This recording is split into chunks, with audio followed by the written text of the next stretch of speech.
to a chat with Glendora, America's champion of pro se litigants' rights and First Amendment rights.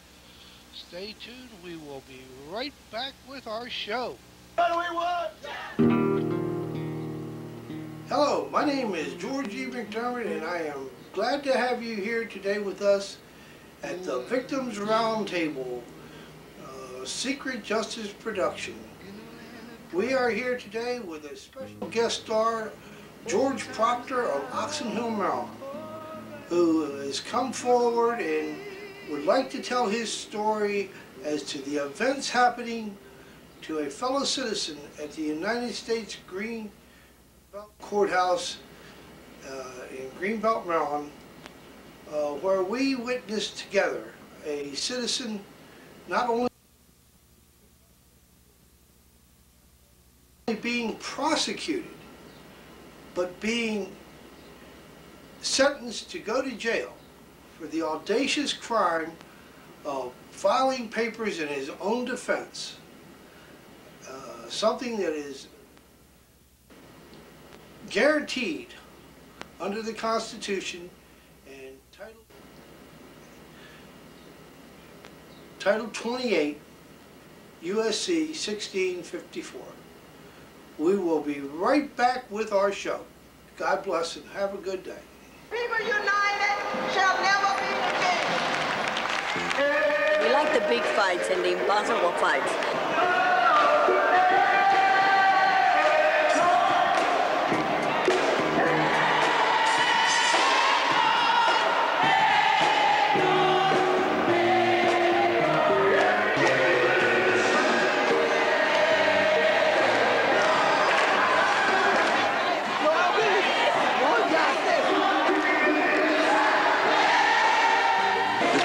Is not going to stop and go away by itself. We've got to make it go away. To Arizona and Maryland. Go back to Rhode Island and California. We will hold court in the streets. To Arizona and Maryland. Go back to Rhode Island. Hold court in. Welcome back, ladies and gentlemen. I'm here with George Proctor. George, it's a pleasure to have you here today and to tell your story. I'm glad to have you come forth and help out a fellow citizen. And we would like to hear your story and as to the events transpiring. Well, first, thank you for inviting me. Well, you're most welcome, sir. Not only am I a resident of Oxon Hill, Fort Washington, but I'm also a Native American. Native American? Yes, sir. Wow. So we've seen through history how the system has failed. But when you were telling me about your case, the case, you were, as a good citizen, trying to share some light on how the justice system works. I didn't quite believe telling me that our system works. It's hard to believe, George. It is. It's devastating to believe how unjust it is. Yes. And you cordially invited me to attend the court hearing Monday past. And I accepted, and I thank you for the invitation. Well, let's lay some background. Okay. You know, exactly why were you asked to be there, George? It would be nice to tell the audience the circumstances that led to me inviting you. Yes. Mr. McDermott came to me and was telling me about a certain individual that was had his property seized, stolen, or what have you, but it was taken from him after dealing with certain attorneys that he would go to the courts, file papers, and represent himself. And in doing so, the court readdressed the issue, and excuse me if my English is not where it's supposed to be, but this individual filed papers and possibly didn't do it in a proper time, manner, or fashion. Well, let me correct you there. Okay. You know, I've got a videotape of the individual. Okay. Okay. I did a prior interview with him. Yes. And you know, it's a very long story, if I may. You know, I've got one of his dockets here. Okay, the man's been trying to defend his property for years. Yes. Which was taken improperly because of the bankruptcy court has applied a double standard. Okay. Okay, the wealthy people, those with resources and those with political connections, use the bankruptcy courts in the state of Maryland to basically fleece the general population. Yes. And now Mr. Kessie, he at one time he was reasonably well off. Since then, he has been forced to surrender 13 of his properties. Okay. To a predatory lender. Yes. And to the court. And you know, there's never really been hearings on the merits. According to all his documents and according to his interviews, he's never really been given hearings on the merits. He's never been given the jury trials he's been requested. All these courts are doing summary judgments with blind orders which favor the institutional lawyers and the institutional creditors. Okay. And so you have a single individual now up against a group of highly skilled... This predatory lender is not going to stop and go away by itself. We've got to make it go away. People who use their trade to plea the same judge, Peter J. Massetti, in this case, in the case is, it's Primeco LLC versus Kessie's et al., David Kessie and Edith Travilla.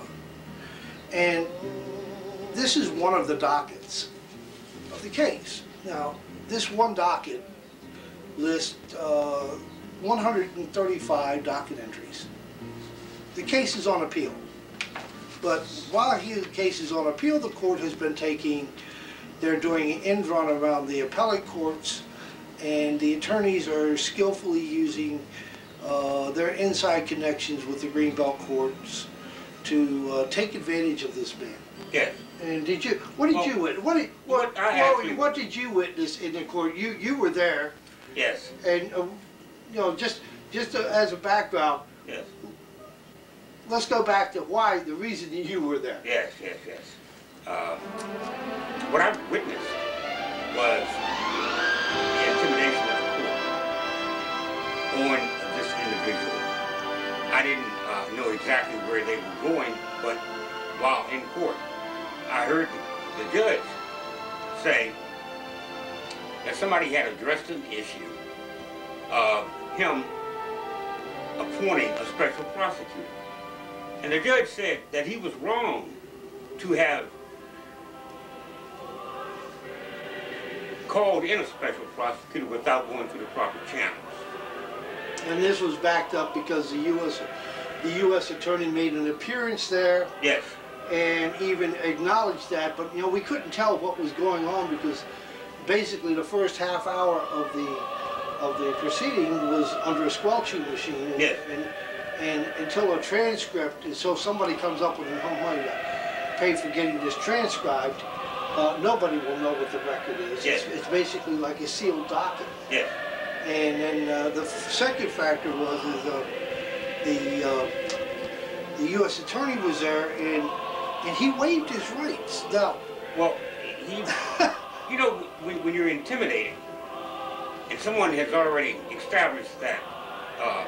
the judge had clearly established that he had exceeded his authority in the case. Yes.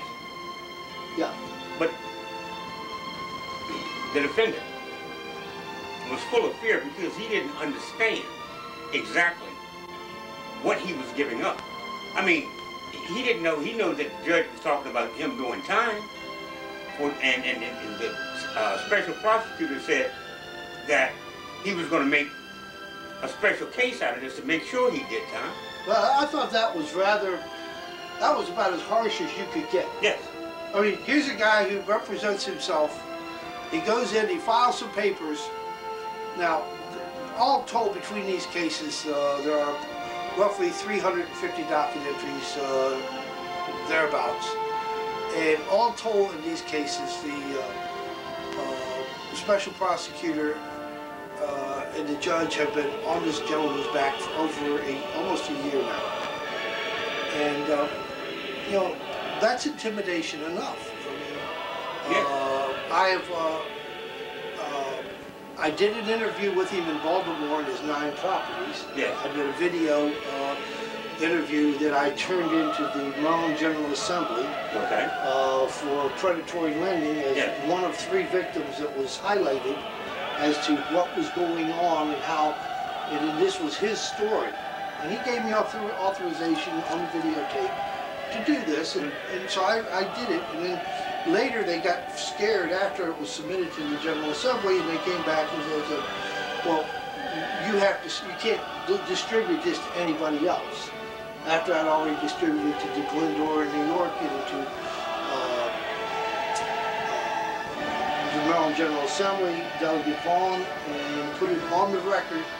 And it's there for anybody to see. Anybody who wants to go down and look at the predatory lending legislation of the year 2004, Bill 1681, I believe it is, House Bill.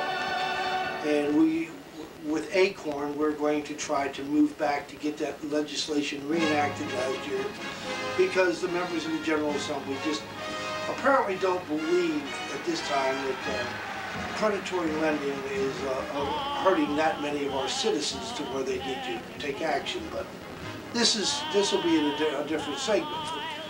But you're saying that he had fear in him. Absolutely. Yeah. I mean, the court itself is intimidating when you come into the court. That's when the average citizen. Well, I was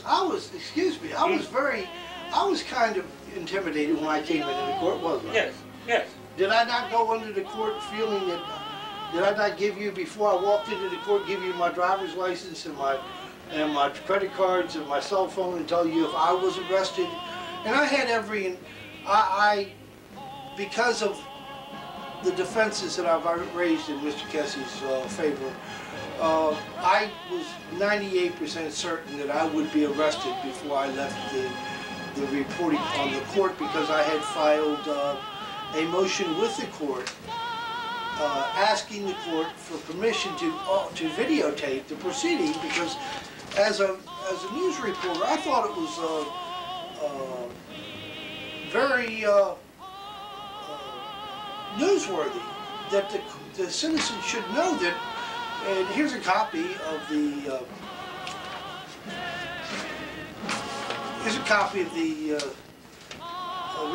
formal request to the court, which was returned to me on the 20th with a order from the judge denying me the right as a reporter to videotape it. So I was fairly certain that when I walked into court on Monday that I would be arrested. Yes, yes, that's true. And you videotaped me going into the court? I did. And you videotaped and then you came up and visited with the court. Yes. And but what got me was the fact that once I stopped at the clerk's office and picked up a copy of the docket, yes, and then I go up to Judge Massetti's chambers, I find out that we're in there sitting thinking that Judge Massetti's going to hear the next case, and he had reassigned himself to Judge Chasnow's chambers. Right. And I thought that was kind of, had I not walked out into the hall and checked the other chambers, that whole trial could have went through without us knowing about it. That's true. That's right. And that's disturbing. Yeah. I was surprised that I've been into a few courtrooms that the judge in the chamber that was taking his courtroom didn't address us to let us know anybody that was interested or pertaining to that case, which was addressed there. Well, Judge Chasnow is she's from what I understand, she's a pretty good judge, and yes, well, I'm not saying Judge Massetti has overturned several of her rulings. Yes. In my cases. Mm-hmm. So, but she can't stop the trial just to tell somebody who's in there looking to go. And so that was incumbent on us to find out where the trial was. Okay. But when we did get into the courtroom and found out where we were at, I mean, you could see that there was interest. Yes, that's correct. That's right. You know, let's hear some more about what your reflection on this was. Well, I'm kind of baffled. Are you? Yes, I am. When the case, the opening took place, there, the prosecutor, special prosecutor, and the defendant's attorney went to the bench. Right. And had a meeting with the judge. It's called a bench trial. Okay. So they had a bench trial. Bench. It lasted about 15 to 20 minutes. Afterwards, they returned, and the judge let us know that there was a negotiation that because of the charge that this individual was being charged with, carried a maximum sentence of 6 months. Yeah. They were doing some negotiating to a plea bargain, is proper word. And I don't know how the client felt about not hearing what was going on. Well, I know. Because he had to put trust into his attorney. Right. And see, that's the thing. Yes. There were several times that squelching machine went on. Yes. It went on when the judge asked the U.S. attorney to come up to the bench, and the squelching machine was on there. So we never really heard anything from the U.S. attorney, who was requested by me to investigate the judge's actions because they appeared to be improper. In fact, they were improper. That's right. I mean, the court actually admitted that they were improper. And then the court goes on to admit that, yes, Mr. Kesey had asked for, and his attorneys had asked for this judge to be recused because of prejudicial treatment that he was getting, and the judge flatly denied all the recusal, saying that he's going to see this case through to the end no matter what. So, you know, this is the way this judge acts. He's done it in my cases, and so I've got a history with it. Yeah. But you know, when you're a defendant, when you're sitting in that seat, and all of a sudden, this whole case, your case has turned around, that no longer are we addressing my property and my laws, but whether or not I'm going to jail for representing myself. Now let me correct this. Okay. This case that Mr. Kesey was in on Friday was not this whole case. Okay. This is a special criminal charge that the judge brought against the defendant. Yeah. Okay? For contempt of court. It's a separate. He has 3 other cases pending before this same judge. Okay. And one of the cases, which is the court case, has been on appeal in the 4th Circuit Court of Appeals for a year now. Yeah. And so he has been defending himself, and all the time that, you know, the rules say clearly that once a case is taken on appeal, the trial judge no longer has he can finish up some administrative things, but he has no right to take any action against the defendant which will divest the defendant of his constitutional rights and properties. Well, that's bogus, because during this time that the case is on appeal in the 4th Circuit, this man they've seized every piece of his property. They just sold 9 houses in Baltimore, which were worth, according to him, and last time I talked to, roughly $890,000. The court sold them for the court got $320,000. The trustees and the other people split the other $60,000. Yeah. You know, that was part of the documentation that I sent to the U.S. attorney and to the U.S. senators involved, asking for help for this man, because we could see the prejudicial pattern that was moving forward. You know, that's why I wanted you there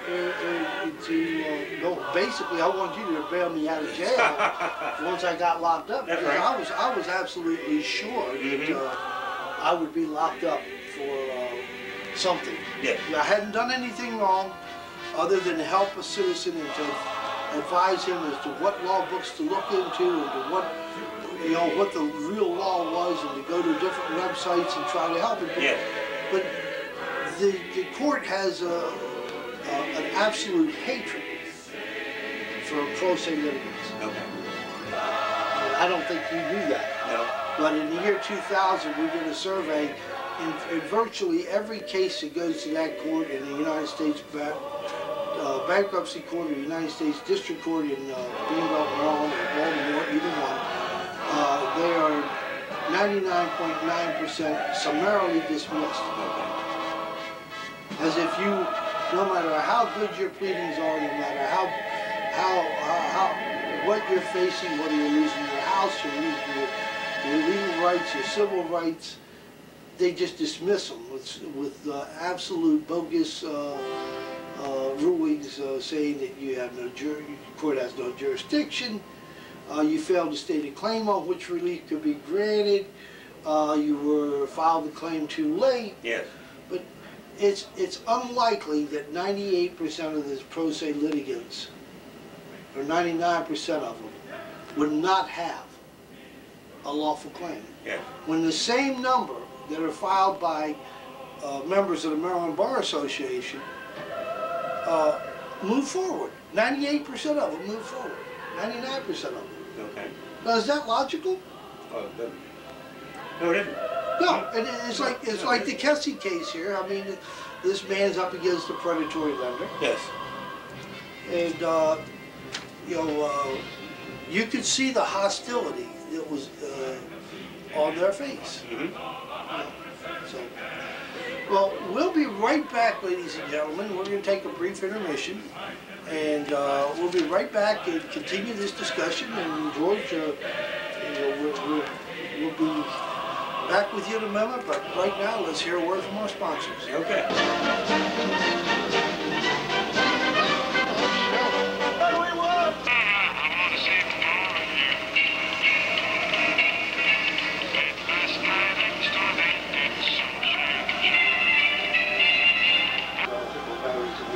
George McDermott just gave me this, folks.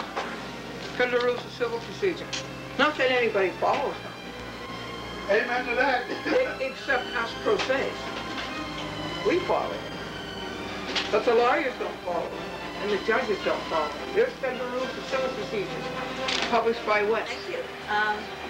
Well, I am the coordinator and co-founder of a nonpartisan, nonprofit citizens organization, a national citizens organization called the Center for Judicial Accountability.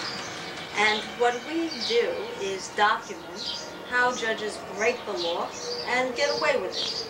And they are able to break the law and get away with it because we have processes of judicial selection and discipline, which by and large... Excuse me. You can leave out the discipline. Well, exactly. I mean, leave out the discipline. The processing, as a victim of the judicial system myself, you can leave out the discipline because that is non-existence. If you don't stop a judge from being elevated to a position where he can do further harm to the Constitution, which you were trying to do at the hearing, you have no way of removing him because the records of the Supreme Court show that in 217 plus years, we've only impeached 11 judges. Well, you have correctly identified that we don't have legitimate working processes in place to protect us. As far as judicial discipline goes, it's a sham. But it's one thing to say it's a sham, it's quite another to document it, because the legal and judicial establishment purport that there are working mechanisms in place to discipline and remove judges. That is the rhetoric. That is the hype. What our organization has been doing and does is bring together the evidence establishing that that is a deceit, a fraud upon the public, that the reality is quite different from the rhetoric and the hype. We certainly have done that on the federal level. The decision, the right to sue the special prosecutor. Or he said the special prosecutor, the attorneys, Yes. the trustees, Yes, that's right. the court personnel.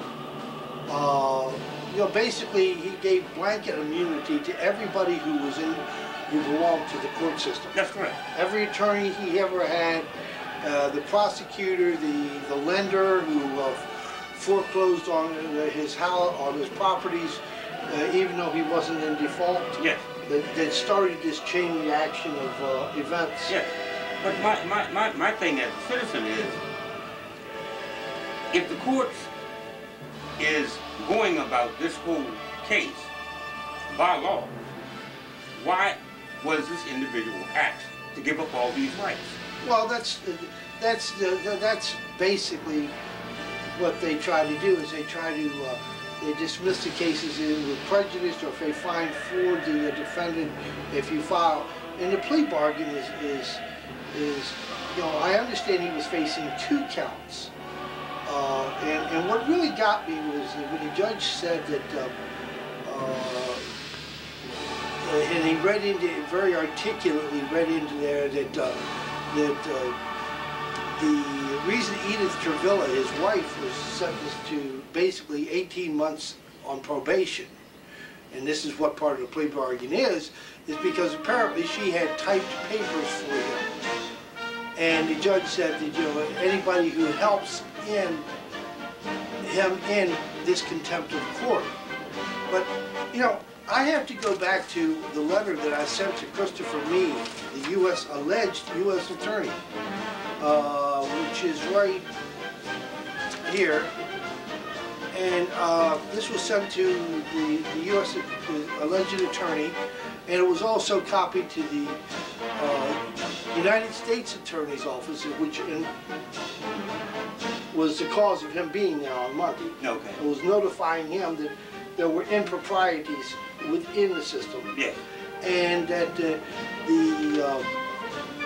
I also notified several of the U.S. senators who were on the video cassette tape that we provided a half-hour video show to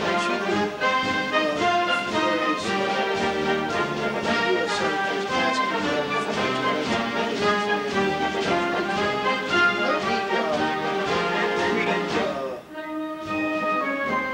these are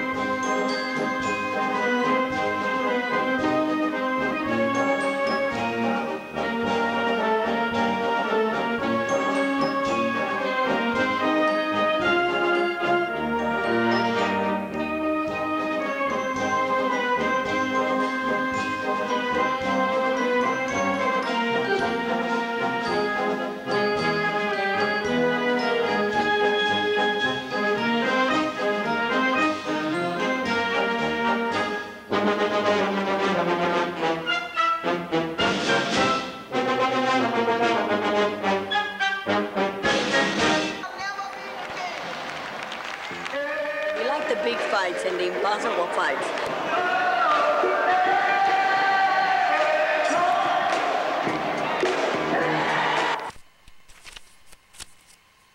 And the 4th. And down here I see a note that it was $2,140 in. And oh darn, it doesn't show up well enough. Anyway, $2,271 out. So we go from the, that was the business, and then there's the personal.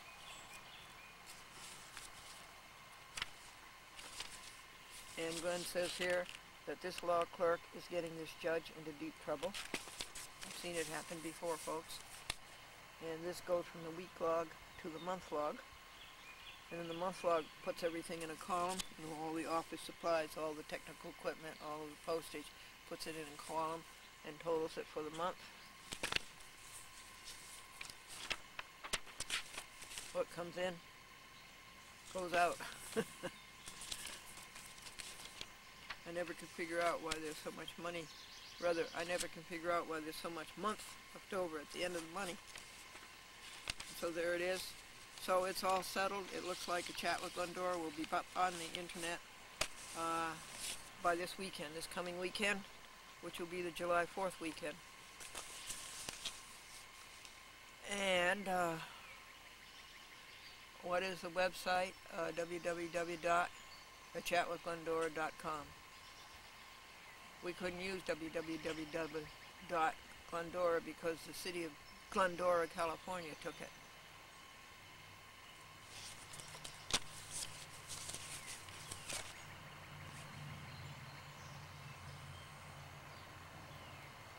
One young man said to another young man, "How much money do you have in the bank?" And the other young man says, "I don't know, I haven't shaken it lately." A man wanted to get a bouquet for his wife to show her how much he loved her. And so he said to her, "What's your favorite flower, honey?" And she said, the tired housewife, "Pillsbury." And Eleanor said to George, "You've been up to that buffet table 8 times. Aren't you ashamed of yourself?" And he says, "Oh no, honey, I keep telling him it's for you." And Dolores said to Kathy, a young lady, "When are you thinking of getting married?" And Kathy said, "Constantly." Paul brags that he runs things in his house, and he does. He runs the lawnmower, he runs the vacuum cleaner, and he runs the washing machine. You know, it's a good thing to marry an archaeologist, because the older you get, the more interested he gets in you. And did you hear about the couple that got married so late in life that Medicare picked up 80% of the honeymoon? A man walked into the city hall and he says, "How much does it cost to get married?" And the clerk said, $20 for the license and 1 paycheck every week for the rest of your life. Bill says now he knows that he's married why they call English the mother tongue. Father never gets a chance to use it. And one couple got nice presents at their wedding shower. They got lots of presents that were marked his and hers, and one present was marked us. That was a U.S. Army blanket. This is Glendora, Chat with Glendora. Keep the courage flaming. Oh, I should sing you a hymn. Let's see, I got so many nice hymns. Rejoice, ye pure in heart, rejoice, give thanks and sing. Your festal banner waved on high, the cross of Christ your King. Rejoice, rejoice, rejoice, give thanks and sing.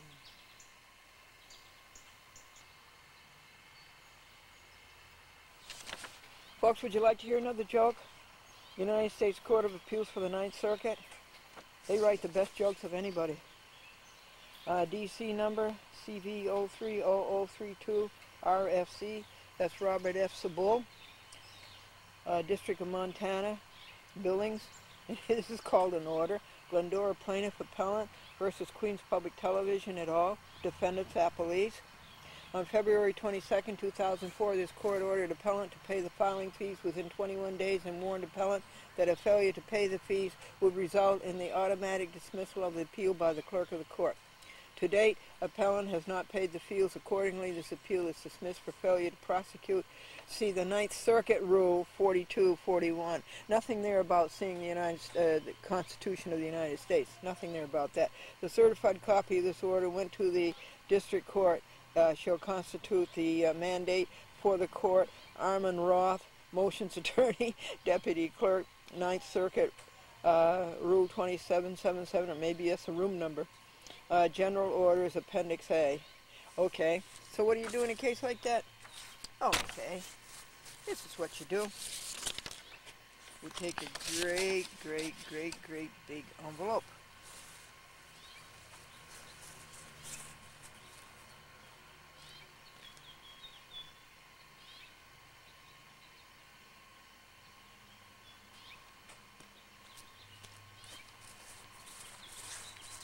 And you address it not to the zombie clerk, but you address it to the Chief Judge of the Ninth Circuit, whose name is Schroeder, and I believe she's a Kennedy.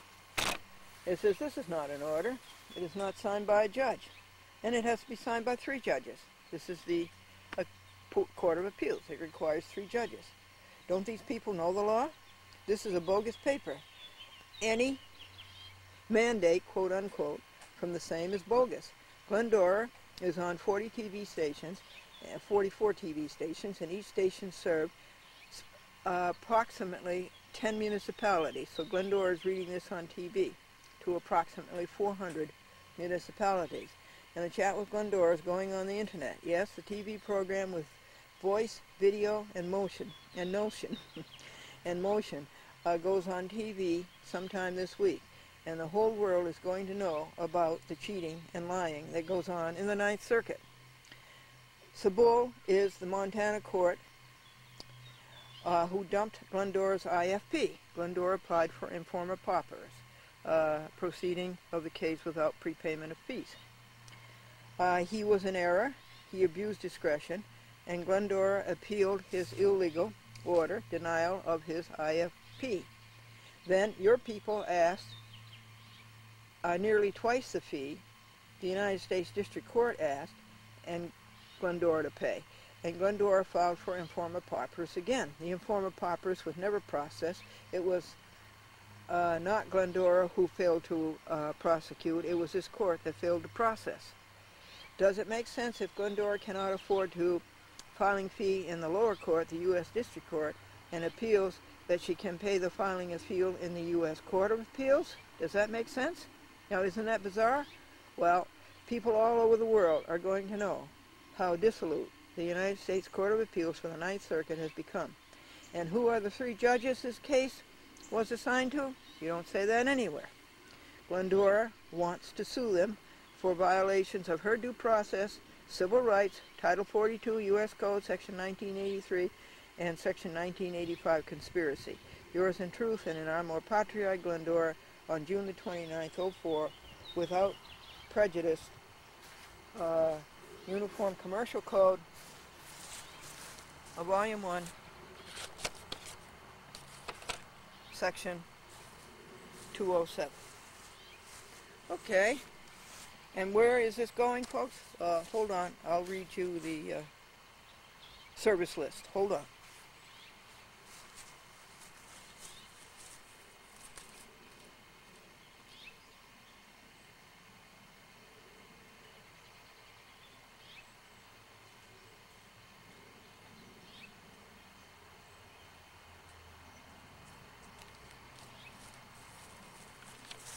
Here it is.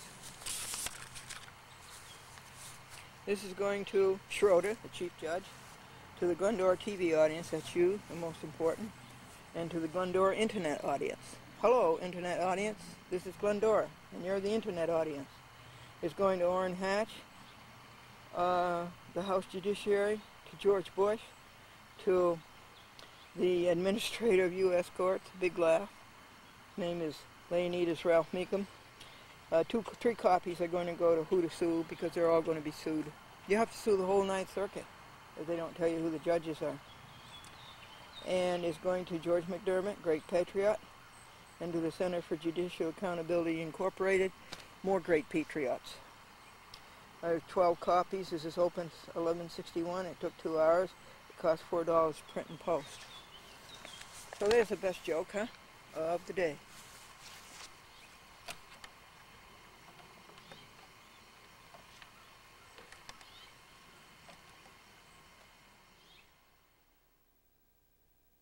Somebody asked a young lady, when are you thinking of getting married? And she said, constantly. When are you thinking of getting what? Married. Yeah. And she said, constantly. Oh. Yeah, that's true. Okay, take care. Okay, and it's good to marry an archaeologist. Yeah. Yeah, the older you get, the older you get, the more interested he gets in you. Oh. Okay, honey, take care. Thank you. Bye. Folks, this is a summons from the United States District Court in Nebraska upon United States District Judge Michael B. McCasey in the United States District Court, New York. Okay? A United States District Judge in New York is being sued in the United States District Court of Nebraska. Okay. Now, let's look further, and we will find that the clerk of the United States District Court in Manhattan, J. Michael McMahon, is being sued in the United States District Court in Nebraska. Why?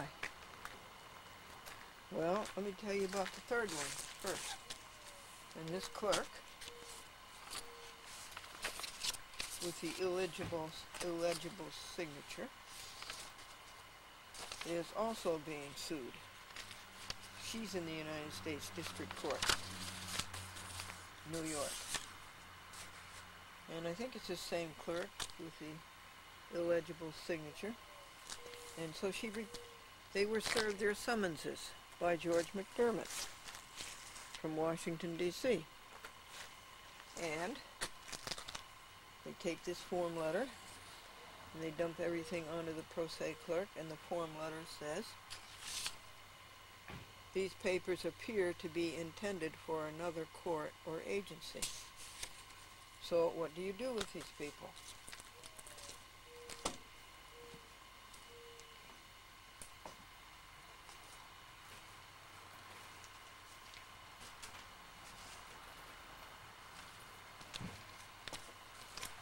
You take a great big envelope and you address it to them. And it's wide open for everybody to read on the postal trail from here to New York City. And it says to these people, Michael McMahon and U.S. District Judge McCasey and the clerk with the illegible signature, it says, guess what, everybody? Your latest lie and cheat and fugitivism is going on the internet. The whole world can see your latest abandonment of decency. This weekend, a Chat with Glendora TV show goes worldwide. Video, audio, motion, the whole TV show, and you are featured. You were sued for 18 U.S. Code Section 1001, misrepresentation, a criminal act. Indeed. Instead of answering the summons, all three of you, you ran away and hid. Lawsuits are your life, and here you flounder on your own. You knew the summonses were served on you. You tried to get out of it by lying that the papers were for another court. They were for you at your last known business address.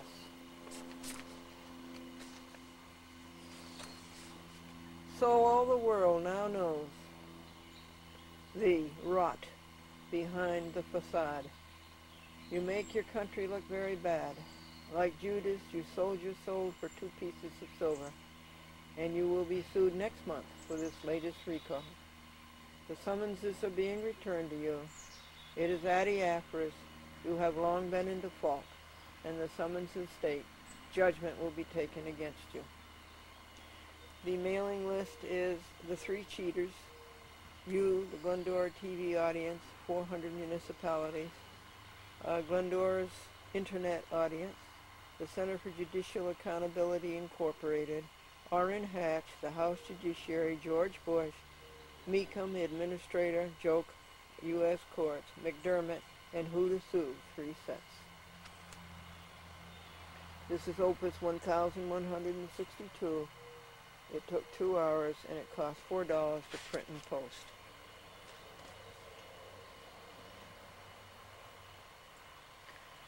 A Chat with Glendora goes on Berkshire Television tonight at 10 p.m.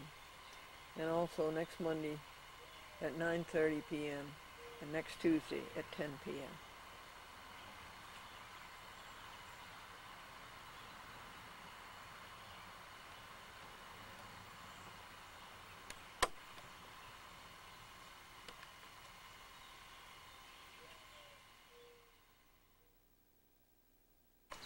Folks, we have a blueberry. A blueberry. He's red on the other side.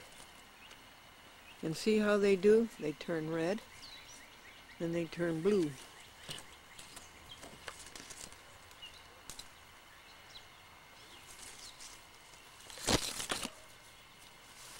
Here's some blue ones. Isn't it wonderful? And here are some turning red. Hello, Tweety, Tweety, Tweety, Tweety, Tweety. Hello, Tweety, Tweety, Tweety. Okay. Did you hear about the couple who got married so late in life? Medicare picked up 80% of the honeymoon.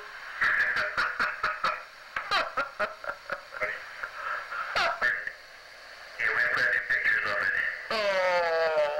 Yeah. Well, Franklin was on the news then. Yeah. He was on the Buffalo News then. Right. Only it was the Buffalo Evening News. Right now, it was also the Buffalo Courier Express. Yes, at that time. Yeah. But Warren Buffett took care of that. Yeah. He turned everything off, didn't he? He knocked that off fast. Boy. Oh, that money. Yeah. It isn't happiness. Uh-huh. It is not happiness. Uh-huh. Let me sing you a song. Are you ready? Sure. Jesus calls us o'er the tumult of life's wild and restless sea. Day by day his sweet voice soundeth, saying, Christian, follow me. Very good. Is that from church? Yeah, one of them. Uh-huh. I have quite a collection of hymns. You have my tape or anything, or? No. Nothing like that? No, I have them in my notebook. I sing hymns quite often to people, and they like them. Sure. The words in the hymns oftentimes are just exquisite. Right. Well, singing is like praying twice, they say, isn't it? What? You see, when you sing, it's like praying twice? Right, praying twice, correct. Well, they're really wonderful. Yeah. This is my garage, or the Lincoln's garage. Rick Polowitz asked me what kind of a tripod I had for my camera when I videotaped driving. And I told him it's very simple. It's very, very simple. All you need is a Lincoln.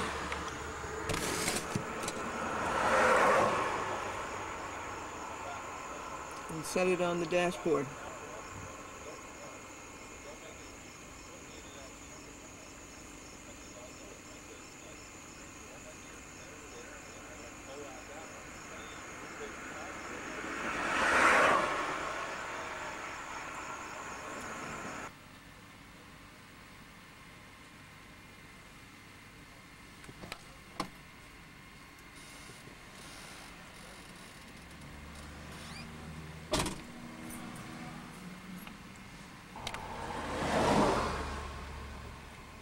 Here's a building in its underwear.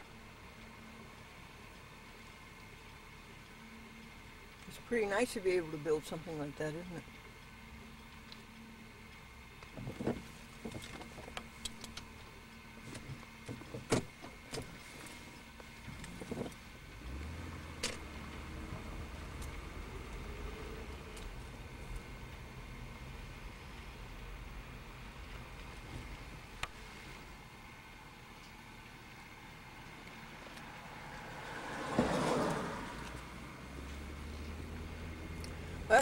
Let's leave the camera on. Okay. Put up the window so you can hear.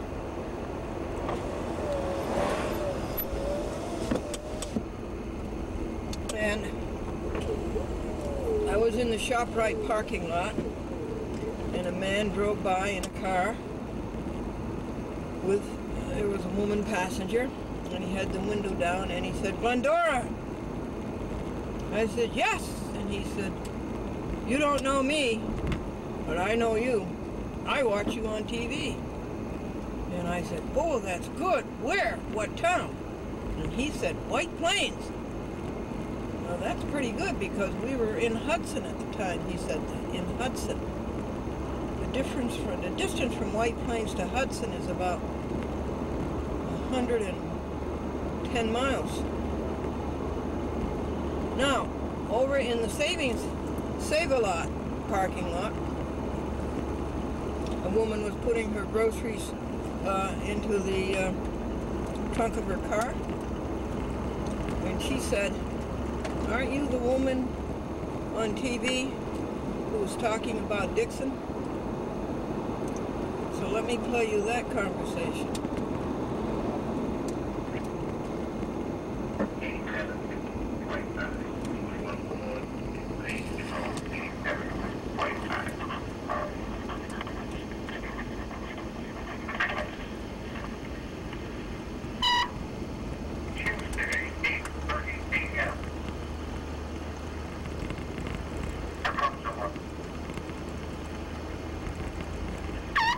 Here, let me fast forward this for you.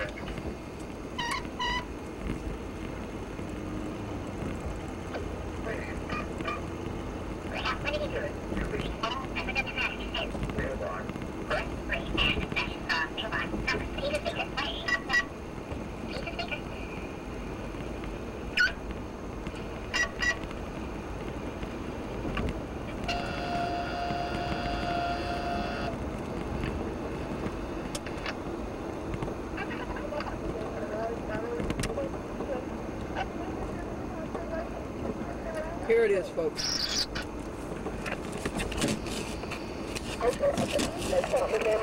My lord says you can't do this, you can't do this. I said, well, he just said what he wants to say. Why can't I say what I want to say? I agree. You know, I show him respect if he shows me respect. I'm older than he is. You show me some respect and I'll go there. No, that's right. He's very disrespectful. Yeah. What town do you live in? Chatham. In Chatham. It's all over. You know, it's over Canton, it's Ghent, and it's all over the place. Craryville. And, Yeah. That's good. Yeah, I loved it. It's going to be on every Friday night at 9 p.m. 9 p.m. every Friday. I tell everybody. Because my brother was waiting to see it. I'm saying I was telling everybody that had seen it. I'm saying you gotta see her. Because she was telling the truth about this. I said I can't believe it. I loved it. I loved it. What's your name? Arlene. Arlene. Glad to meet you, Arlene. Me too. Yeah. Okay, then I'm going 9 o'clock. Every Friday. Every Friday. Channel 7. Channel 7. But they never got through to finish the rest of it. You got to Listen, it goes on. It's going to go on all the way through August. Okay. Every Friday night. All right. But I didn't leave anything out, let me tell you. I did not leave anything out. No. Yeah. Did you know that computers are in the Bible? No. Eve said to Adam, do you want an apple too? I'll see you, Arlene. Okay.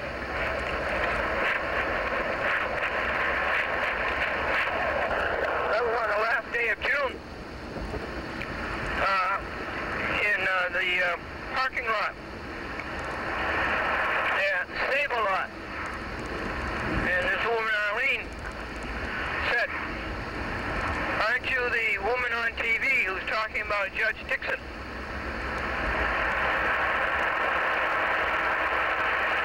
And then she said how glad she was to see him. Now she told everybody to watch it.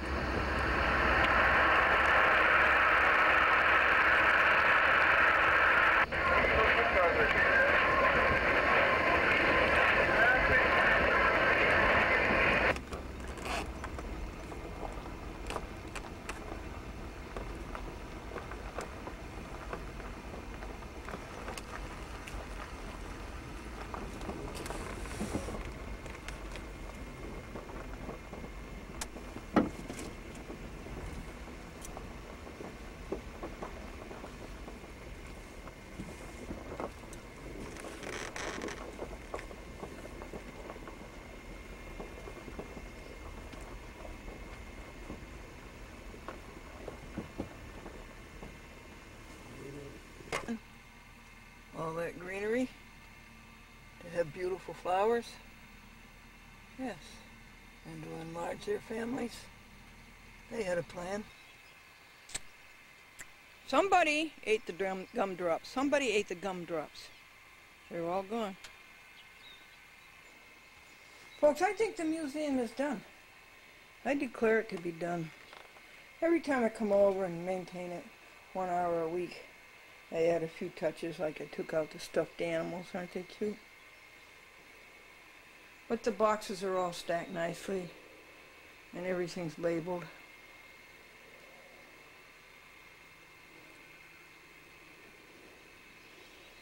I'm making up 2 boxes for Perry Jones for the Albany Rescue Commission, mission rather. They help the homeless people. Can you imagine that? Is there something wrong with this country, so rich, and people sleeping out on the streets?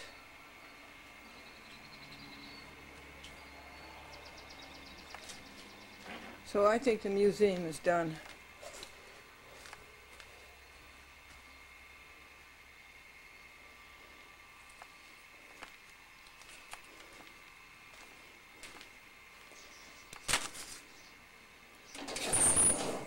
I suppose we could take Franklin's baseball books out of boxes.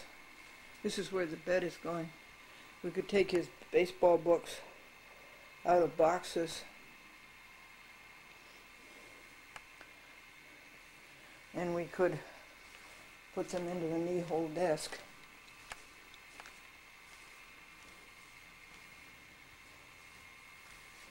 Knee-hole desk left side. Knee-hole desk right side. I suppose we could do that. In the expensive Naughty Cypress knee-hole desk, we could do that, couldn't we? And just the minute you open the door, the cold air, the cool air rushes in, and it's just as cool as can be. You want to sleep here tonight? There's lots of blankets. There's 3, 4 boxes of blankets. There's blankets over here. 3, 4 blankets over here. Blankets over here. And there's the bedroll there, 3 foam rubber mattresses. I think that's awful. Taconic Telephone made out that they gave Franklin a refund of $25 when he discontinued the phone service, or when I discontinued it. And the check is made out to him, and they won't cash it for me, and they won't make me out a check. Now, is that stupid or isn't it? And this is going all over the world. Okay, let's pack the other Perry. There they are.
all that greenery, to have beautiful flowers, yes, and to enlarge their families.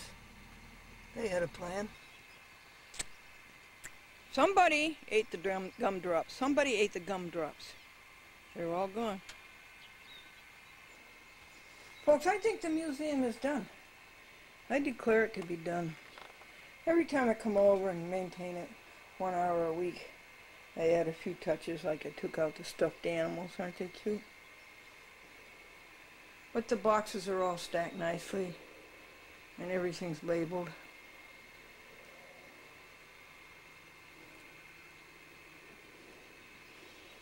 I'm making up 2 boxes for Perry Jones for the Albany Rescue Commission, mission rather. They help the homeless people. Can you imagine that? Is there something wrong with this country so rich and people sleeping out on the streets?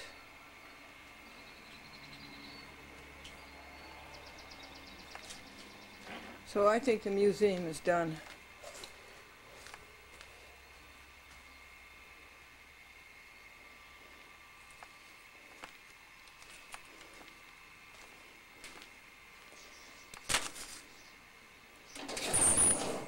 I suppose we could take Franklin's baseball books out of boxes. This is where the bed is going. We could take his baseball books out of boxes and we could put them into the knee-hole desk.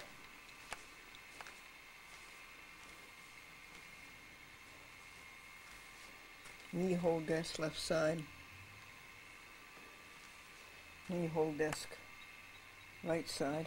I suppose we could do that. In the expensive Naughty Cypress knee-hole desk, we could do that, couldn't we? And just the minute you open the door, the cold air, the cool air rushes in, and it's just as cool as can be. You want to sleep here tonight? There's lots of blankets. There's 3, 4 boxes of blankets. There's blankets over here.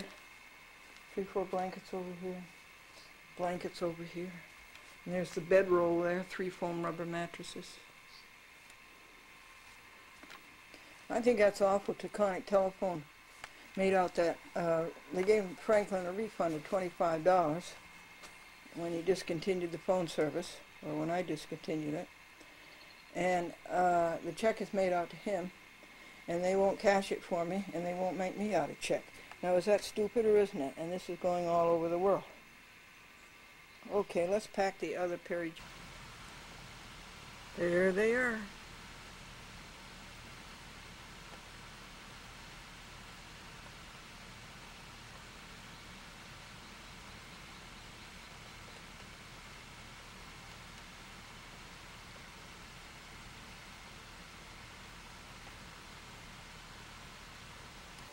Here's a great big legal paper.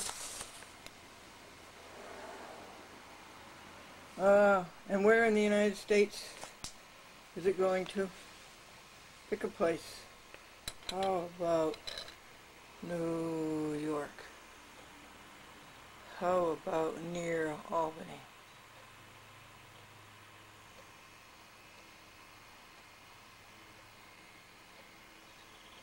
I've messed up the focus of this camera. I can do better than that. Okay, exactly where near Albany? Right here. Chatham Village Court, County of Columbia, State of New York, United States of America, Glendora plaintiff versus Nasty Natalia. Brat sister, Lydia. Mother, Marie. Father, Brother Carlos. And preferred country properties, defendants. And it is what? It is a notice.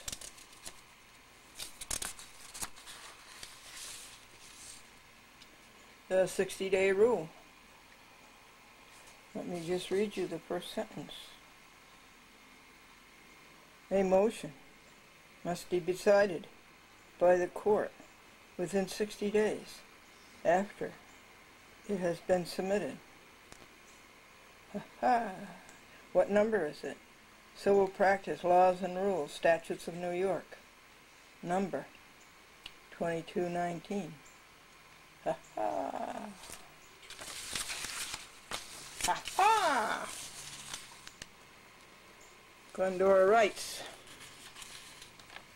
over 60 days ago, way over 60 days ago, Glendora submitted her motion to George C. Dixon to put his oral order of April 13th in writing, and if he failed to do so, the order is a nullity. Dixon has not done so. In New York State, a judge has 60 days to rule on a motion. If the judge does not, the movement wins. Glendora wins. Dixon's order of April the 13th is a nullity. Nasty Natalia defendants owe Glendora all the dollars listed in Glendora's ad hominem submitted April the 13th, in addition to 317 hours of labor times $300 per hour equals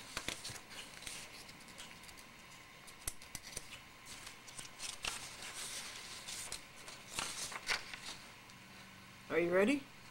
$95,100 plus $1,160.72 in print, post, and travel. Defendants have until July 21st, 2004, Anno Domini, to pay. Yours in truth, in an amor patriae, Glendora, a chat with Glendora, on 44 TV stations and on the World Wide Web. Without Prejudice, Uniform Commercial Code, Volume 1, Section 207. And the service list, the Dixons, that's George Dixon and his wife, the clerk, Nasty Natalia defendants, Kleinbaum, her liar for hire, Glendora TV audience, and the World Wide Web audience. Governor Pataki, Judith K., and I do mean Judith K., Saricia, Nichols, Commission on Judicial Conduct, Center for Judicial Accountability, Incorporated, Pomodoro, the Village of Chatham, and McDermott. And this is Opus 1164. It took $8 to print and post, and it took 3 hours of hard work. Do you know about the college grad who came home? He handed his diploma to his dad, and he says, okay, Dad, here's the diploma you wanted me to get from medical school. And now, as I've been telling you since I was 7 years old, I'm going out and become a fireman. Did you hear about the new contest that the soap company put out? You send them $25,000 and they'll send you 25 words or less. Marilyn says, I wouldn't marry you if you were the last man on earth. And John says, no, honey, you'd get caught in the rush. A young man took a young lady out for dinner at a Chinese restaurant, and he was ordering, and he says, how do you like your rice? Fried or boiled? And she said, thrown.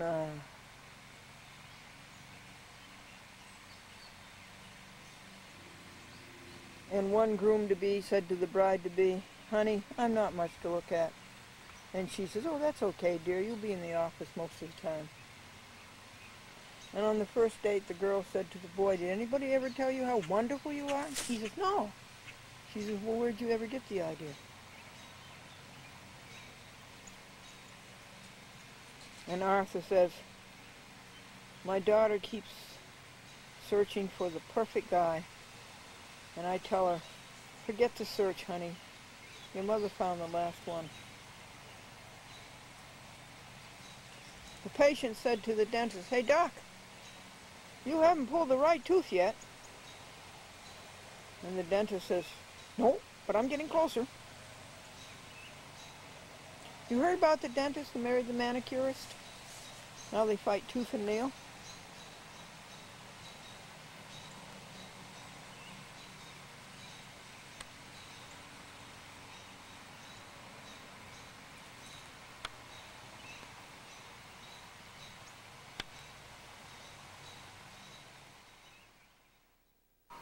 Oh, folks, there's a codicil of this paper that I forgot to read to you. This is from Nasty Natalia. That's her letterhead in tan.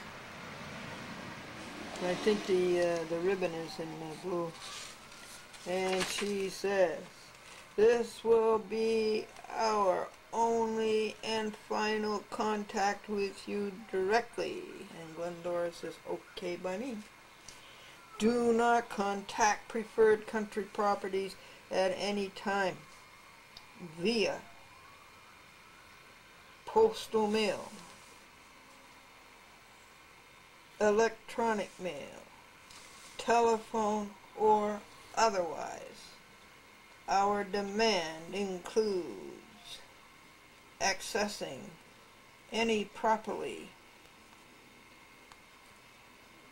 owned or managed by Preferred Country Properties, most specifically real estate office located at 19 Central Square, Chatham, or your previous rental address." Glendora says, "What is your statutory authority?" Yeah, what is your statutory authority?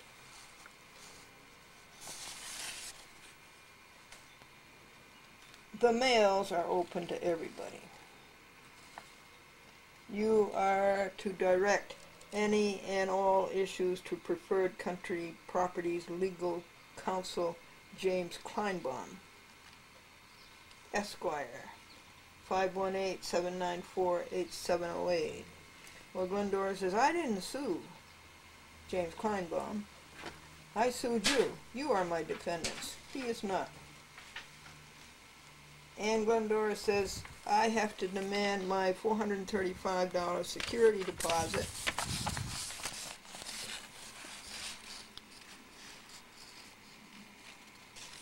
you stole, plus statutory interest of 9% since 1 year ago.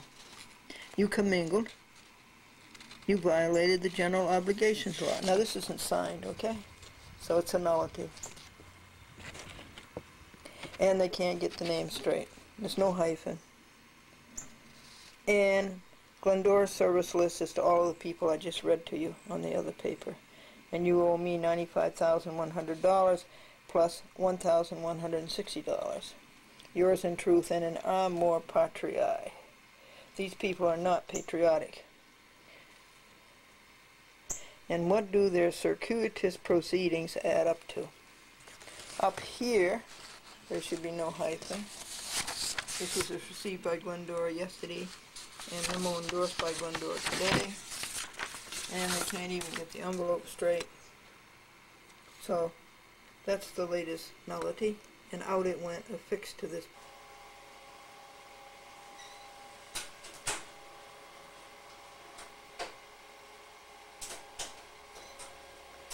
I tried feeding them seeds yesterday instead of bread and crackers. And I don't think the birds like the seeds. And I didn't see any chipmunks there either. But this morning we see a squirrel sitting right in the center of the plate. Give them this day their daily bread.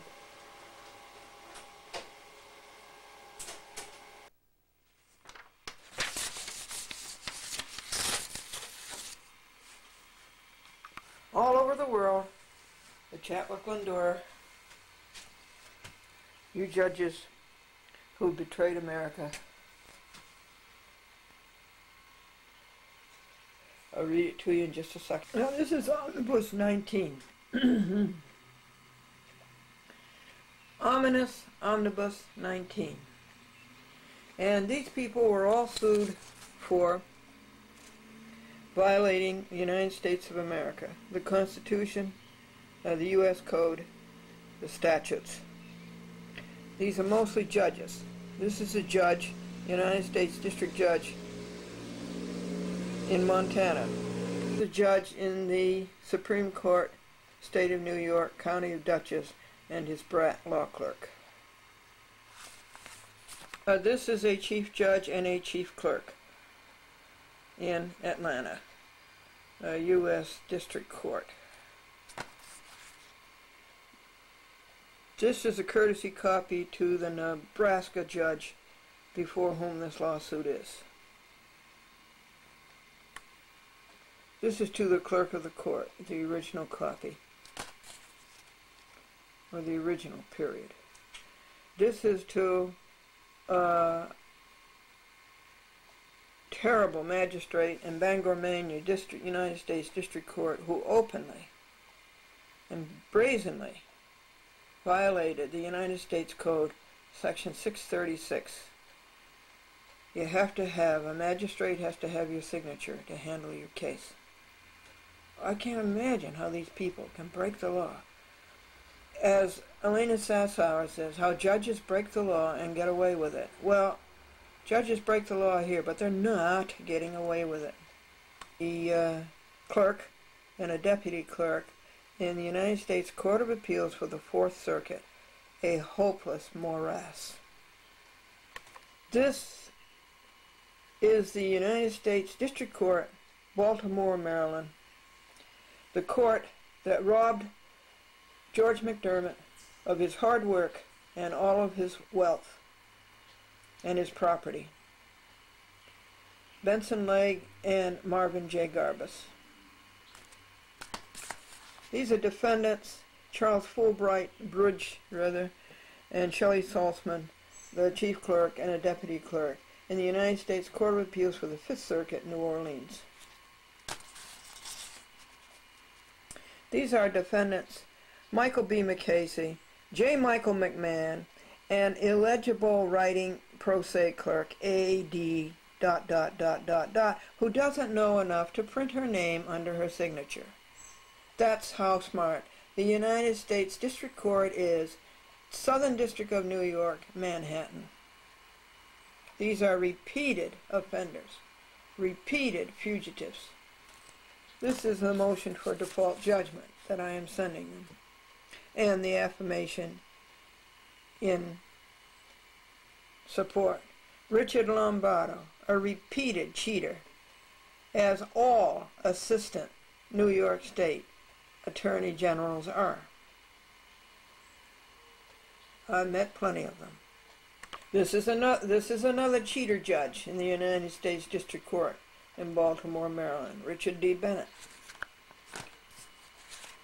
When sued, he couldn't answer the complaint, so he's in default. J.L. Edmondson, the chief judge, and Thomas K. Kahn, the chief clerk of the United States Court of Appeals for the 11th Circuit, Atlanta, Georgia. William H. Barbour, a United States District Judge in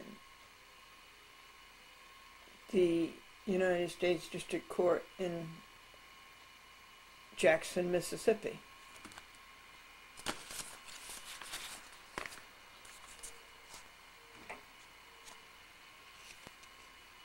Defendant Andrew J. Kleinfeld, a United States Circuit Judge in the 9th Circuit, San Francisco, and repetitive offender Kathy A. Catterson. Let me add an S to that.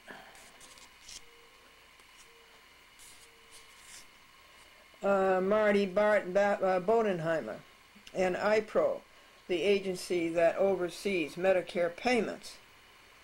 Total washout for the public. Lake Success, New York. Now, the best for the last. These are 14 judges in the United States Court of Appeals in the District of Columbia who betrayed America, who violated civil rights, who violated the Constitution, who violated the statutes. And when they were sued, they made believe they weren't sued, and they lied, and they cheated, and they performed a RICO, and they violated 18 Criminal Code, U.S. Code, Section 1001. Their names are Ginsburg, Santelli, Henderson, Randolph, Rogers, Tuttle, Garland, Hogan, Urbina, Sullivan, Robertson, Kohler, Catelli, and Kennedy. And there's one more, Edwards, but I guess he's in another lawsuit, not in Omnibus 19. There at last is a blueberry. And there's 4 blueberries. Oh, what a great world we live in. The birdies ate some of the seeds. I think the squirrels ate it. Give them this day their daily bread. Well, you know, folks, I dress all up to videotape this for you, and by the time I get all dressed up, the sun is gone. The clouds have covered up the sun. And about this paper, you know, these people have been told and told and told repeatedly that they're not kidding anybody but themselves. We all know what they are up to. And they won't stop. They won't correct it. They won't remedy. They just go on cheating and cheating and cheating and lying and betraying the United States of America. And you can tell them and tell them and tell them, and how long can you tell them? And so now we go up on the Chat with Glendora, the program, not just a lot of typewriting, but the program itself. This program goes on the internet, and it's going to be known all over the world how depraved the United States courts are. The federal courts, the state courts, and the municipal courts. Now, isn't that a sad thing? Do you think that will bring them around? So this is Glendora Plaintiff versus Richard Sabul, and I told you all of the defendants. And this is a notice of motion and affirmation in support for judgment by default. First went to Federal Rules of Civil Procedure, Rule 55. Defendants did not appear. Defendants did not defend. These people are judges. Their business is lawsuits. They don't know how to handle their own. These people are clerks. And then when they're sued, they run the other way.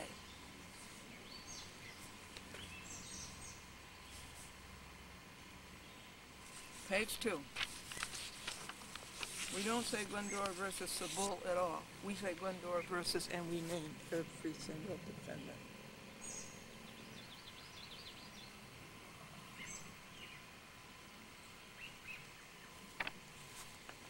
This is the lawsuit, the summons, which George McDermott in Washington, D.C. served upon 37 defendants, I think it was.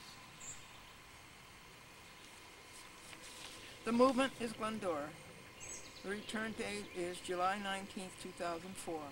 The location is the courtroom of Glendora's assigned United States District Judge at 111 South 18th Plaza, Omaha, Nebraska, 68102. The relief is stated in the title, judgment by default. Legal basis is stated in the title. The grounds are that the defendants were served the court's summonses. The court made out the summonses. And the defendants were served on June the 7th and given 20 days to answer. Defendants chose to flee and not answer. It is now July 3rd, July 4th Eve. It is sacrilege to July 4th, Independence Day. Defendants are in default and they owe Glendora all of the relief sought in the wherefore of her well-pleaded complaint. A true copy of this notice of motion and affirmation in support was served on all defendants by U.S. first-class mail, prepaid. Under penalty of perjury, Glendora asseverates she has told the truth, the whole truth, and nothing but the truth, so help her God. I also asseverate that the defendants have not. Yours in truth and in amor patriae, Glendora. A Chat with Glendora on 44 TV stations equals 440 municipalities. Each TV station covers about 10 municipalities. And on the World Wide Web, www.achatwithglendora.com.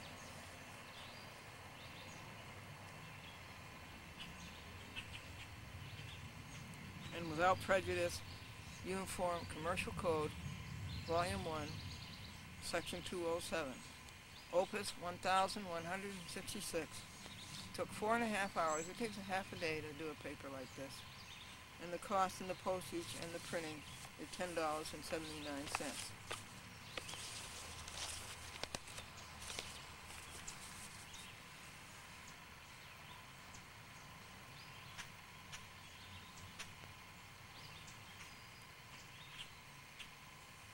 And now I'll go get you some jokes.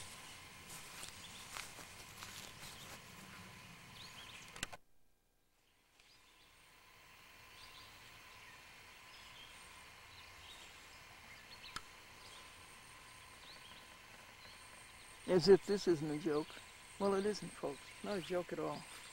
When people can't get justice in courts. That's not a joke. But this is. Robert was talking, well, okay. One father was talking to another father, and he says, how much money do you have in the bank? And the second father says, I don't know. I haven't shaken it lately.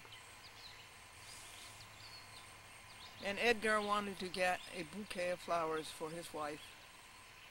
And he asked her, honey, what's your favorite flower? And the poor tired housewife said, Pillsbury.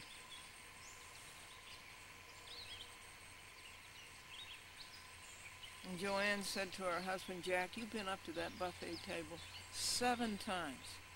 Aren't you ashamed? He says, oh no, honey. I keep telling them it's for you.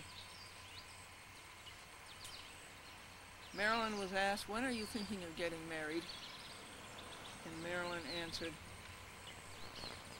constantly.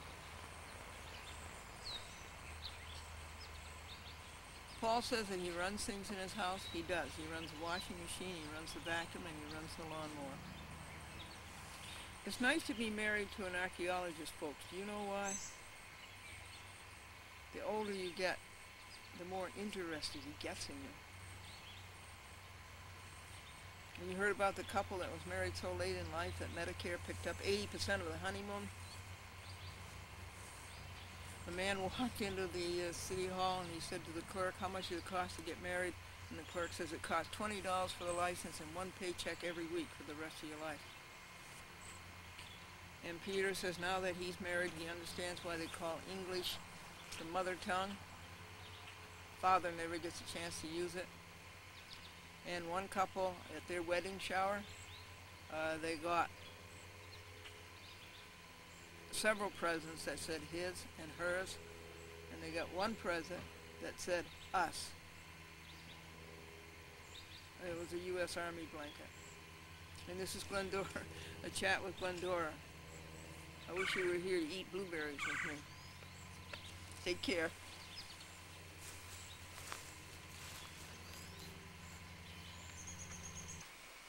I'm a bad videographer. I should have taken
have taken pictures of the two boys, red-headed boys with blue eyes, who came to mow the lawn. I missed that. I should have taken a picture of Omnibus 22 stretched all over this place, doing defendant 14 judges in the United States Court of Appeals for the District of Columbia. I had it all over the place. It would have been a good picture, and I missed it. I'm sorry. The two red-headed boys who came to mow the lawn said that the birds wouldn't eat the bird seed because it was in the metal cover and it reflected, and they're afraid of that. So they, the younger boy made a little tray out of a paper bag. Wasn't that cute? And a stapler. And he also found a toad in the garage. And so I said, well, what do they eat? And he said, bugs. I told him I was very low on bugs for the moment. I had to go to Walmart. And so I said, how about peanut butter? Everybody seems to like peanut butter. So I took a piece of foil, and I put peanut butter on it. And he says, do you have any spices? They like spices. So I gave him an ice-spiced cookie and a piece of bread with some water in it in case he was thirsty. So toad in a great big box with a cover off it and took it to the edge of the woods to see if that's what he wanted, either shade or sun. This legal paper is the National Association of Realtors Incorporated in Chicago. You remember that I wrote this 6-page complaint to them about Nasty Natalia, Preferred Country Properties, Chatham, New York, what she had done, her lack of ethics, and her lying under oath, and her cheating, and her stealing, and her lying, and I complained about it, and I read that all to you at the time. And here is their answer.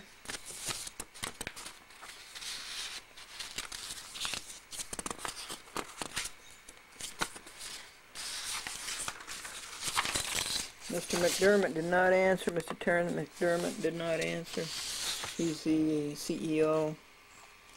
And so they said enforcement is by the local boards, and that I would have to get in touch with these people right here and make my complaint to them. And they sent me a copy of their ethics, which is a 4-page, 4 pages like this. And so it's very easy right away. It says, under all is the land, and upon its wise utilization and widely allocated ownership depend the survival and growth of free institutions and of civilization. Natalia fails. Such interests impose obligations beyond those of ordinary commerce. The impose grave social responsibility and a patriotic duty to which Realtors Incorporated should dedicate themselves, and for which they should be diligent in preparing themselves. Natalia gets an E-. In recognition and appreciation of their obligations to clients, customers, the public, and each other, Realtors continuously strive to become and remain informed on issues affecting real estate and as knowledgeable professionals. Natalia is not, and so forth. On this page she flunked all of the ethics and all of the standards of practice, and I pointed them all out. I told them that she lied under oath. And then here is an evaluation, and here's another. And I think Natalia should be expelled. And she failed on Article 1 and IBID the next 7 pages. So I covered that for you in the letter, and then my complaint against her, which I reproduced for the people in Columbia, Greene County, and Hudson, the National Association of Realtors Incorporated. And here are their names, McDermott. And this is my alma mater, American International College in Springfield, Massachusetts.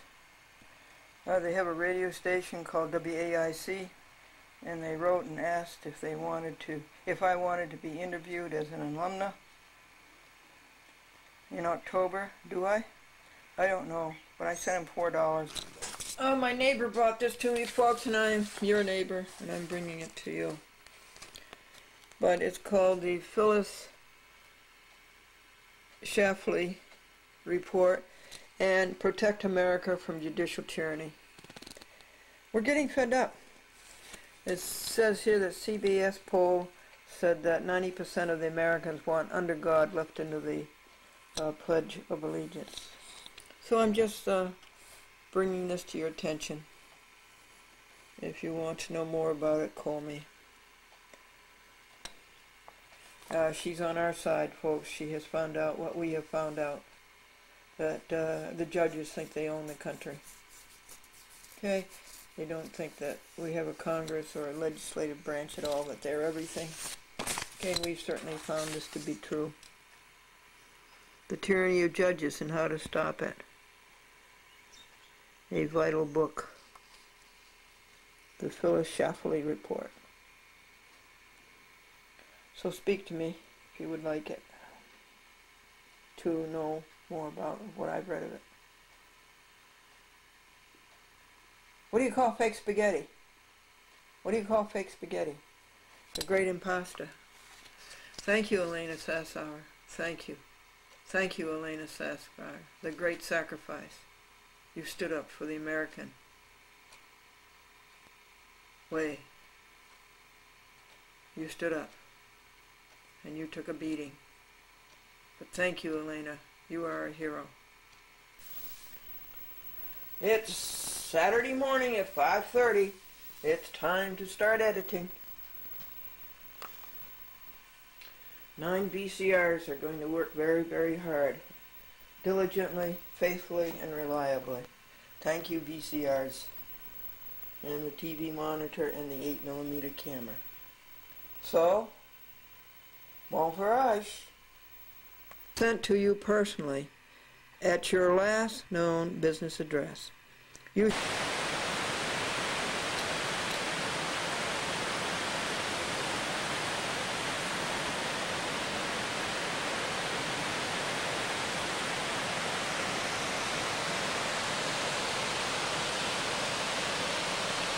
do not owe us anything, God.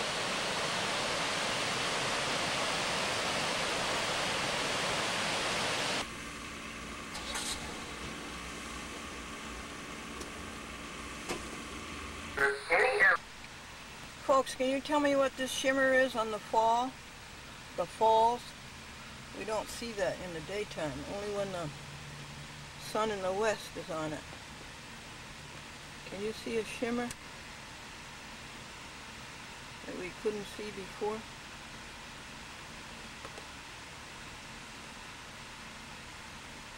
I'll have to get out.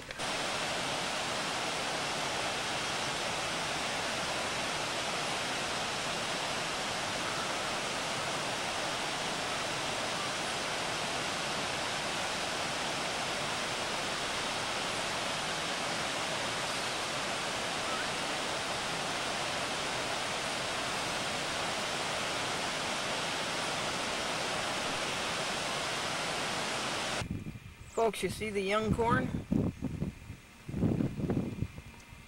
kind of interesting, isn't it?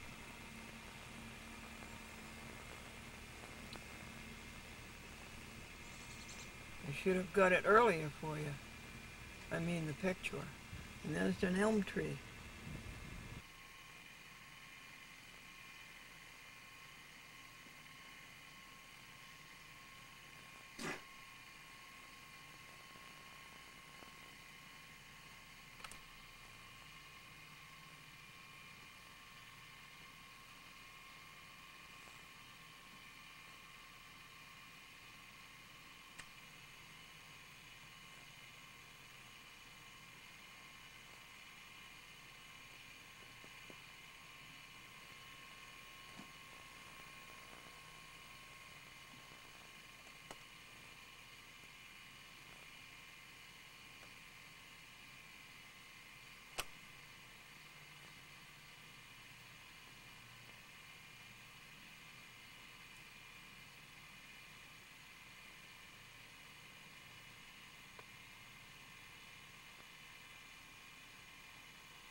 Here's somebody who enjoyed today's joke on the telephone.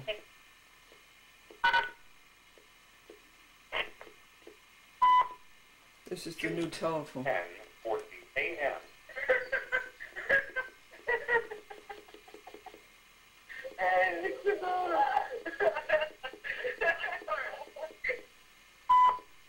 End of. See that the rights of both parties.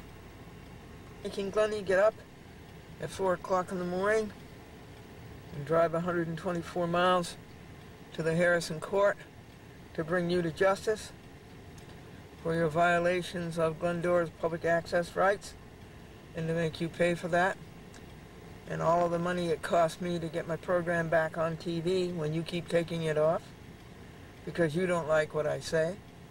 It's massive editorial control.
So, what are your goals?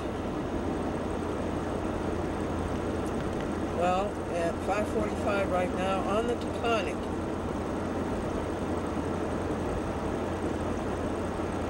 I will rejoice.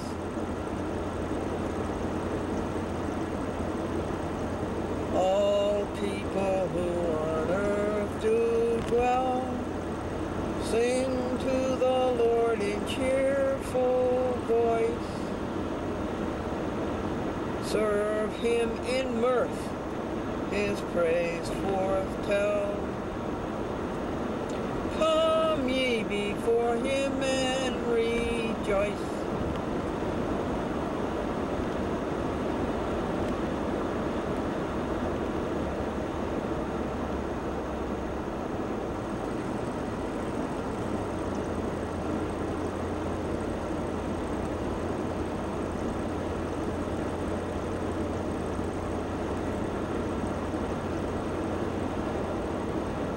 Now, 5:45 to 6.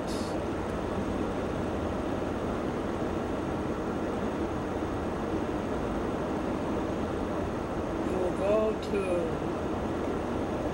past Route 82, and you go to Pine Plains. You may get from here to Stanford.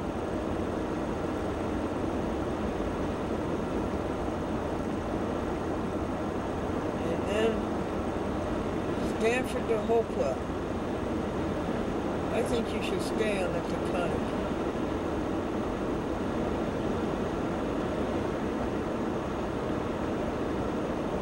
See how the construction is.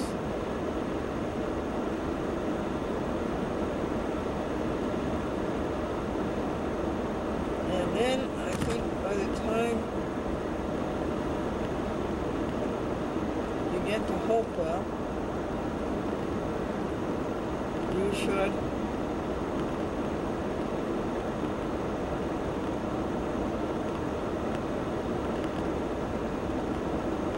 Have CP to CPT done.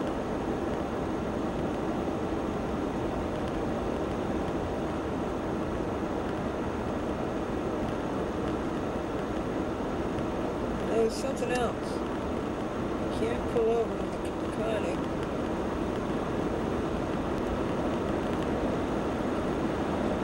until you come to an exit. Then you can pull over.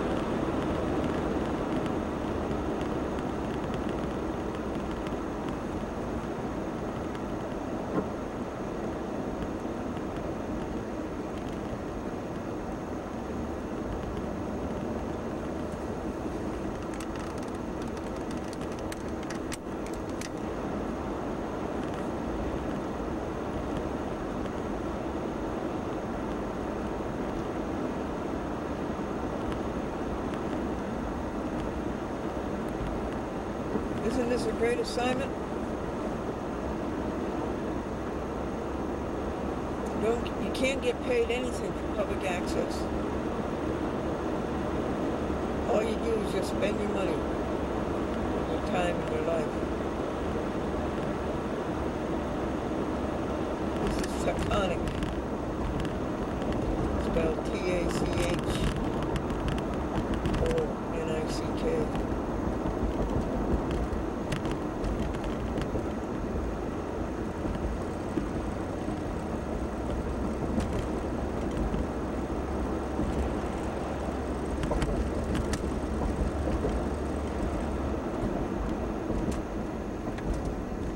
Let's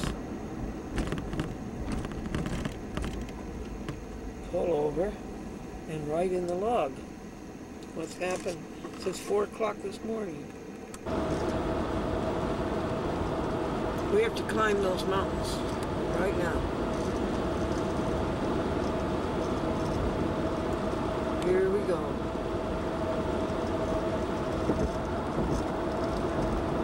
We just left Columbia County. This is Dutchess County.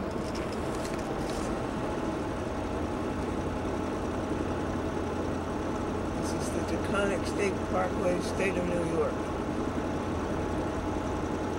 And Robert Moses Highway. God bless that little animal. My skunks, well, I have one skunk, I guess. My raccoon,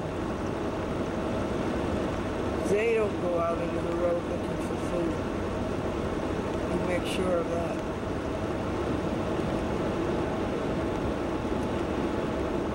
That raccoon must have eaten 40, F-O-R-T-Y, soda crackers last night. Plus, mashed potatoes, gravy, and vegetarian hot dogs.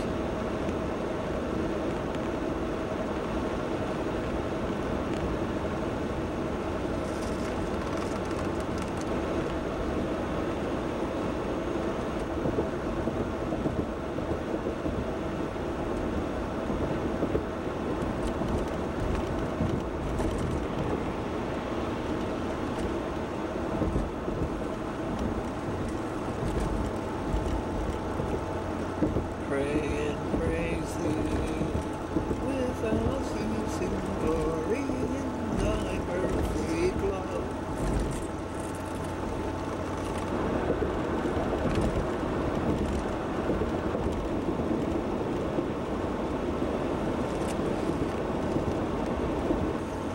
And also Stormville Mountain. This is all part of the Taconic Range. Now, why don't they enforce the law, no trucks on the Taconic? There's 3 of them. It says passenger vehicles only. It's a parkway. Why do not the police enforce no trucks on the Taconic Parkway?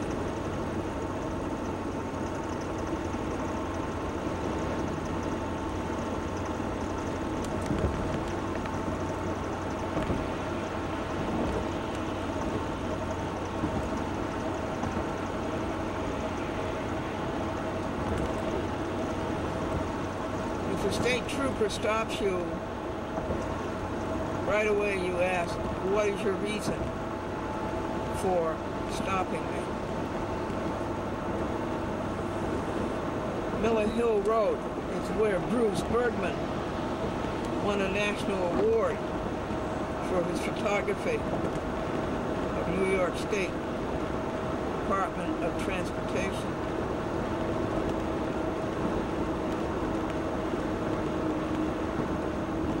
Okay, we're 70 miles down the road. We're over halfway.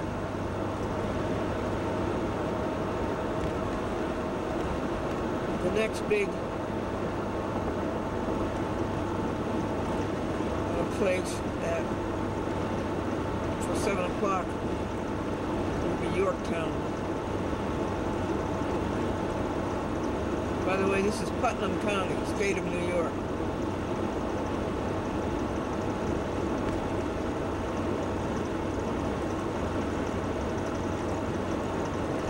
These poor commuters doing this every day. Bless them, God.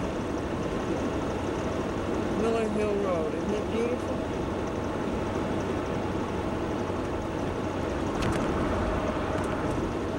We showed you Bruce Bergman's picture.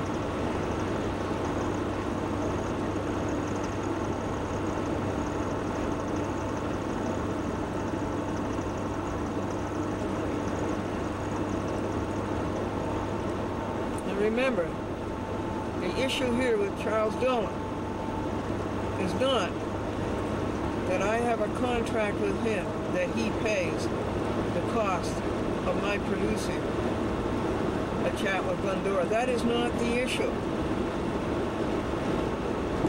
The issue is that once Glendora has paid for getting a chat with Glendora on TV and done the work and spent the time, Charles Dolan comes along and ruins that and damages it to extinction by violating Glendora's public access rights. Hold on, camera. That is the issue. The damage that he costs after Glendora has paid for getting a chat with Glendora on the TV. And the time and the labor. And she has damaged $30,000. But the most she can get in small claims court is 1/10 of that, $3,000. Holy, holy, holy, Lord God Almighty. Early in the morning, our song shall rise to thee. Only thou art holy. There is none beside thee. God in three persons, blessed Trinity. I don't know whether it recorded or not telling you about Garrison, but we just passed Cold Spring. That's in Phillipstown. And I have a lawsuit there. Glendora versus Deborah Eacock. Deborah had been a signer for a chat with Glendora for months and months and months. Well over a year. And everything was fine. And then Bodinsky, Cecilia, had to call Deborah and tell her lies and get Deborah all upset. And Deborah, like a coward, instead of standing up to these people, she backed out. So they're both being sued. Deborah Eacock and Celia Mastrovilli.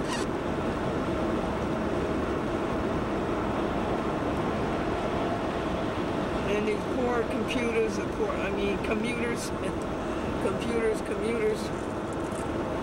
poor babies. I'm going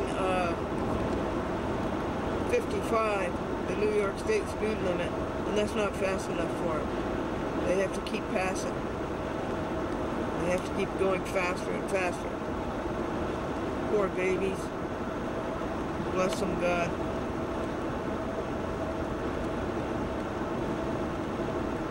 Bless them, God. Put first what should be first. This is Pudding Street in Putnam County.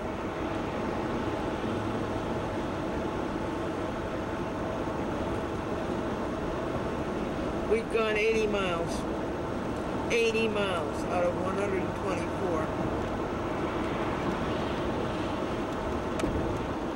Jefferson Valley, Mohegan Lake. Hello, Mary Ramage. Hello, Mother Kitty. And 3 kittens. Hello, kittenname.com. This is a work area, work zone. The speed should be 45 miles an hour. I'm the only one that's going 45 miles an hour. Mail pack, shrub oak. Chat with Glendora's been on there for years. And years and years. I would say since 1995. 8 years. 9 years.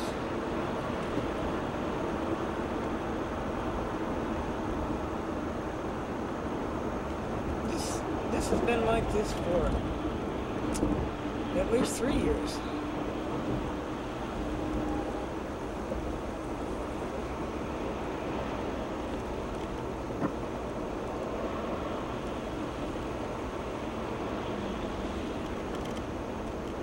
$25 miles an hour.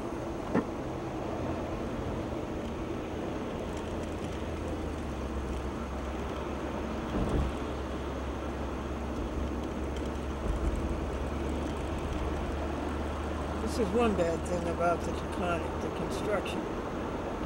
Another bad thing about the construction is Peekskill Hollow. Well, it's amazing that they could ever build this road through all these mountains, through all these rocks.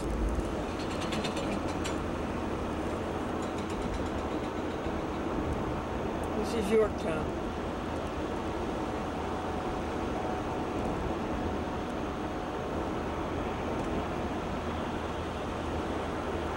It was on this road, just about here, well, maybe 2 miles north, that a motorcycle passed in front of my car. I mean, perpendicularly in front of my car. I don't know what had happened to the person.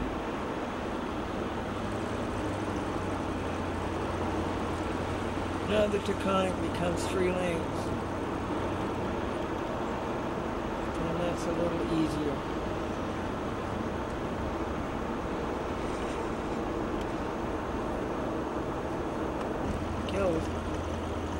But the motorcycle was sliding on its side and went right in front of the 1993 Lincoln. And that was Dolan's fault too, because that night I was driving home from Rye City Court.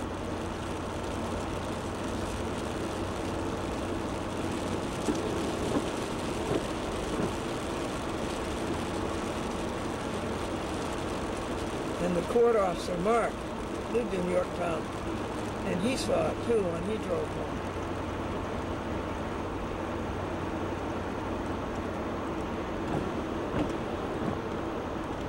Now here's another state park for this summer.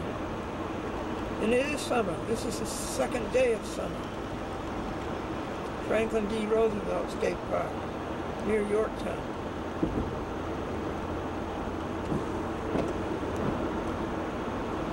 What happened in the Battle of Yorktown?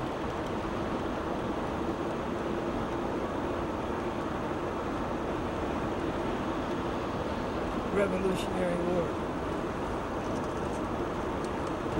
Means the Taconic has gone from 3 lanes down to 2 lanes.